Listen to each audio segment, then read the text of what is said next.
Hello once again, digital world, and welcome back to another episode of Spliced In Later. Very happy to be coming to you today to be giving you another movie review, and a much more positive one than the DC League of Super Pets that I gave you earlier in the week for sure.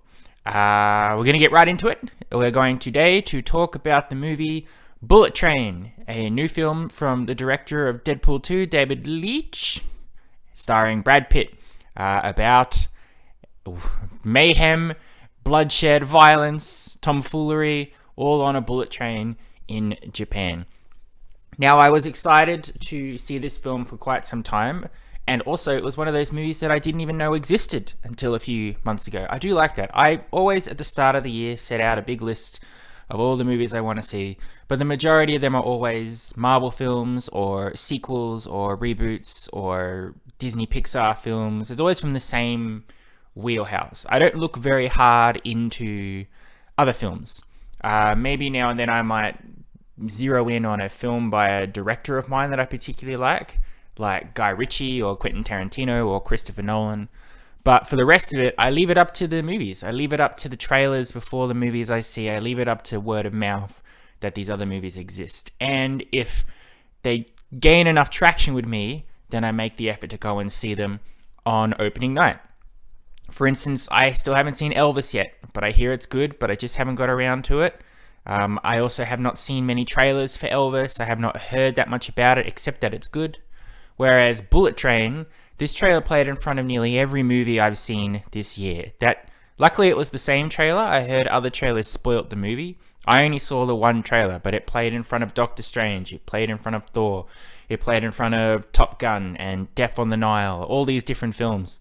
So it was in my head, and it looked fun. It looked like a very solid action film with a lot of good black comedy humor type of thing. Brad Pitt is always enjoyable in movies. It looked like a good assortment of actors with him.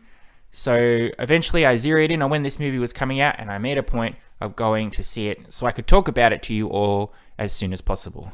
Now, this will be a very vague review because I am under the firm belief that the best way to enjoy this movie is to know nothing about it really, and to learn the plot and the twists and turns as the movie goes along, because it is a very hectic film. It's very fast paced. There's a lot going on.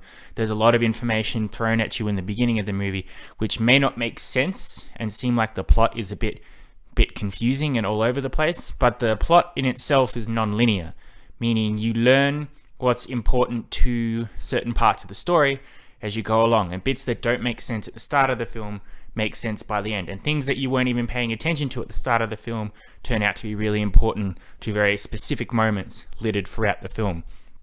And if I talk about any of them, then if you go and see it, you'll be like, oh, this is that point where it's not as dangerous as I thought because this was addressed, or this is probably more lethal than I realized because this was addressed. So apologies if my review is just, oh, it's good, okay, bye, but I'll work with the best with what I can. Basically, though, if you don't know what Bullet Train is, it stars Brad Pitt as a hired gun called Ladybug. He's given the nickname Ladybug in an ironic sense by his handler, because ladybugs are very lucky, apparently. And Brad Pitt's character is extremely unlucky. At least he believes so. He's always in the wrong place at the wrong time. And that basically is his character for the whole movie, with everything going on the bullet train. He doesn't really want to be there. He doesn't know why he's there, and he just keeps getting caught up in situations because, in his opinion, he is extremely unlucky. But he's tasked by his handler to jump onto a bullet train in Japan and basically get a briefcase and get off. A one-stop job.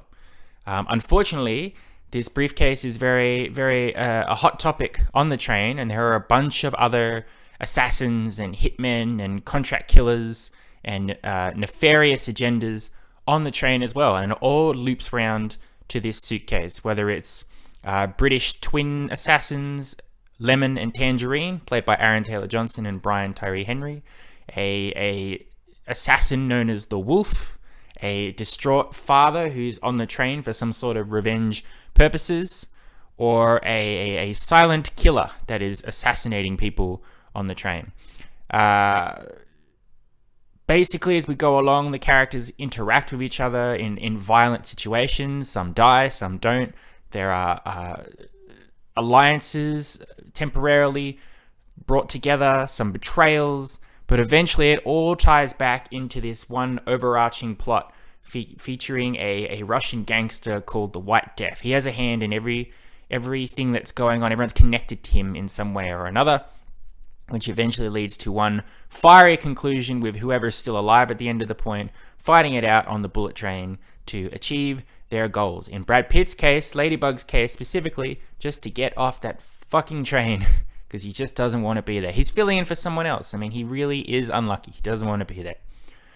That's it for the plot. That's all I can say. If I mention the reasons why Lemon and Tangerine are on the train, or why the wolf is on the train, it spoils the discovery of it yourself watching the film, because that's one of my favorite things about the film is the execution, the way it reveals pivots in the story, twists and turns, certain character traits which become very important to the story, even though you think they're just throwaway gags. For instance, Brian Tyree Henry's Lemon character is obsessed with Thomas the Tank Engine, and normally in a movie like this, it's a silly joke. It's oh, I like Thomas the Tank Engine. You're an Edward, I'm a Gordon, you don't want to mess with a diesel.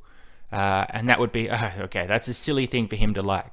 But Thomas the Tank Engine, it's not just one throwaway gag and that's it. It is very important to his character, to how he approaches situations. It rubs off on the people around him. And by the end of the movie, you are remembering what each train means in terms of personality. So you yourself are going, oh, that guy's a Diesel, that guy's a Percy, which is pretty fun to... It's an engaging way to the movie. It's like a mystery film without the mystery. There's no murder. There's no overarching plot where you have to guess who's doing what. There are a whole bunch of little mysteries which do resolve themselves without you having to think about it. But it's fun to see how all the dots connect and how some characters are related in ways you didn't expect, and others who you think are just absolutely not in any sense of the word. For our actors, for our main players, the movie stars Brad Pitt. But as I said, he's caught up in everything going on. In terms of his importance to the story, it's probably the least important. He's our protagonist. He's very likable. He's all about trying to find inner peace and overcome his own self-doubt and problems. But in terms of everything that's happening on the train and why it's happening, he's just caught up, and it's horrible for him. He just wants to get off alive in one piece, and you root for him absolutely. And Brad Pitt looks like he's having a lot of fun. He's playing him with a real sorts of gusto and wonder and desperation. You can tell he can hold his own when he's in a fight if he have to, but he really doesn't want to. He just doesn't want to be there, which is great. It's very relatable for sure. The supporting players of the Lemon Tangerine duo, Lemon was my absolute favorite, Brian Tyree Henry. As I said, he had his whole Thomas the Tank Engine motif, but he also had this very dry wit to him. The Lemon Tangerine relationship felt really out of a Guy Ritchie film, especially when they were introduced. I was watching them banter with one another about their last hit job, how many people they had killed, how they get on each other's nerves, and it screamed Snatch or The Gentleman or Lock, Stock and Two Smoking Barrels. And that was a lot of fun. I love Guy Ritchie films, so I liked that thing in it. Aaron Taylor-Johnson was more of a generic British tough guy. I didn't connect with him as much as I did Brian Tyree Henry, but I thought them together as a duo was pretty good. They're the most important of the other assassins on the train. You have Joey King as a horrible young girl who's manipulating people on the train for her own nefarious purposes. I hated her. I don't know if I'm supposed to hate her because of the movie, but she grated my nerves a lot, and I was just rooting for somebody to kill her. Aside from that, you've got Andrew Koji, who plays a father who's on the train because his son has been hurt and he's out for revenge. He's the least, aside from Brad Pitt, he's also sort of just caught up in the situation and the machinations of other people's perspectives. But I like Andrew Koji as an actor, and he is definitely the most emotional, the most engaging in that sort of thing for the movie out of everybody. Everybody's being silly and making jokes and killing each other, but he has a genuine drive and tortured soul, which I really liked. I don't know if I'm biased because I like Andrew Koji as an actor. He was the best part of Snake Eyes. He played Storm Shadow. He's been on Peaky Blinders as well. but I thought he was really great. There are some other actors in here too, but I don't actually want to mention them because it's a surprise to see them revealed in the film and how they connect to other characters, and their importance, while seeming insignificant in the beginning of the film, become very important later on. And some might also call this the cameo bullet train because there are actually a surprising amount of cameos in here too, which I don't want to mention because it's a surprise to go, oh, look at that. So that's all I have to say on the character front. Brad Pitt, fantastic, loved him. Tangerine and Lemon was better than Tangerine. Andrew Koji, great. But for all the other actors I haven't mentioned, that's not because they're not memorable. It's just you got to experience that for yourself, I think. The style of the film is very cool, and then there's a lot of vibes and feelings I got for different aspects of the film that I could relate to other directors. As I said, with the whole Guy Ritchie vibes and feel really connecting to Lemon and Tangerine. I felt a bit of Quentin Tarantino-ness in here as well, especially with the violence and the banter and the dialogue that comes with that sort of gritty violence. The violence is really cool. It's not over the top. There are some really brutal, bloody kills in here in certain aspects, but it doesn't go the full Tarantino hog where it's just overloading you with bloods and guts and violence. There are some brutal moments that will make you go, oh my God, someone's had their head cut off or they've been obliterated by that train. But it never goes, all right, it's getting too much. It's a nice balance. It's a balance between action scenes and then witty banter, which is good too. I felt like there was a little bit of James Gunn in here as well, a little bit of Taika Waititi. David Leitch, he's directed Deadpool 2, and I believe he directed Hobbs and Shaw. So there's that. He's very good at teaming people up in a buddy sense and having them be able to bicker with each other while also getting involved in action scenes, whether it's Deadpool and Cable or Hobbs and Shaw. You've got Brad Pitt, whether he's teaming up with Tangerine, or he teams up with Lemon, or he teams up with some other people on the train, and then turns around and immediately starts to try and kill them because the tables have turned. Music was great. A lot of songs in here are obviously very famous songs from the Bee Gees or I Need a Hero, but they're Japanese covers, so they're sung in Japanese. And I personally, after this movie, went and tried to find these songs in the Japanese language because it sounded great. I thought it was awesome.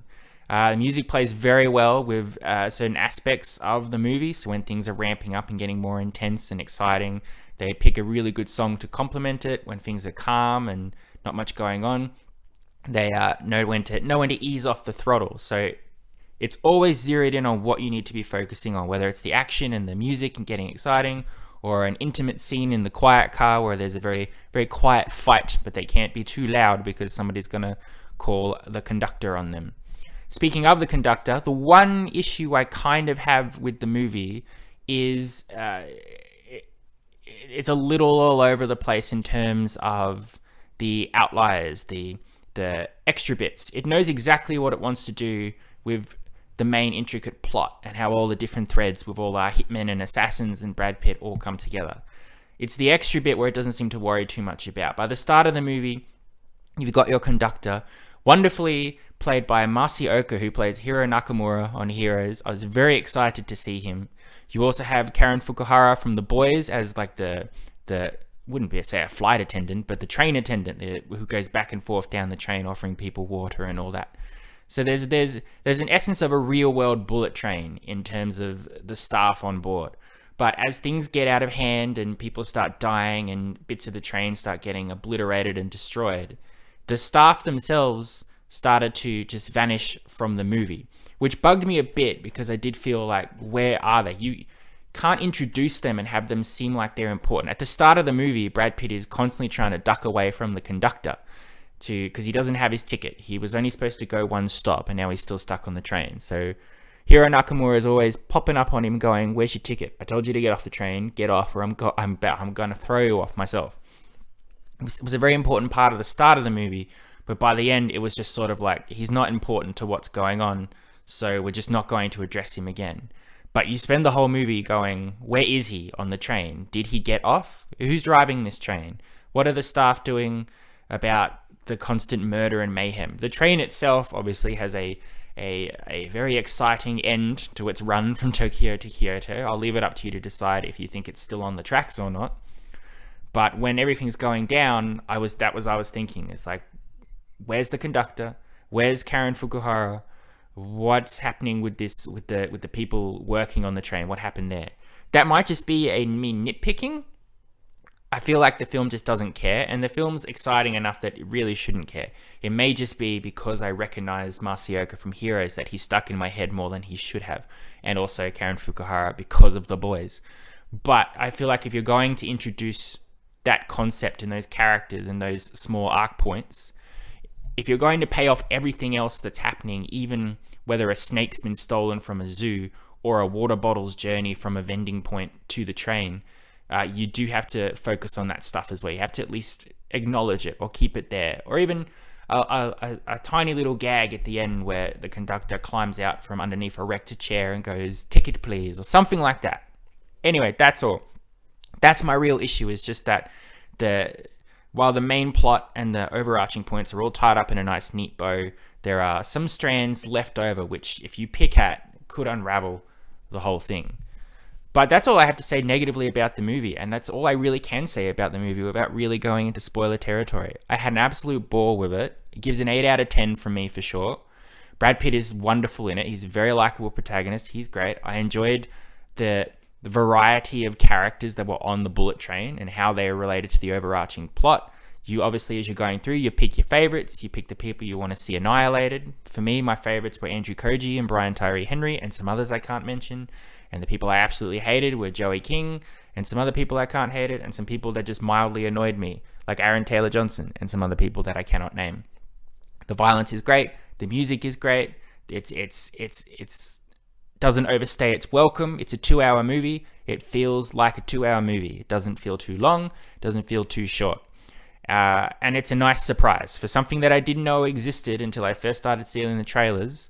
I'm happy to report that it has stuck with me. I can't wait to add it to my movie collection when it comes out on DVD, and it has earned itself a place in my top 10 at the moment for now. I actually did quite the reshuffle when I saw this movie and looked at what else was on my top 10, and I went, that movie's better than I'm giving it credit for. And people say I should like this movie more than I actually do, so it has to go down. It makes for an exciting last 4 months when we zero in on the big, in Australia's case, summer movies, but in the rest of the world, winter movies, before we climax, pardon me, before we get to our inevitable top 10 movies of 2022.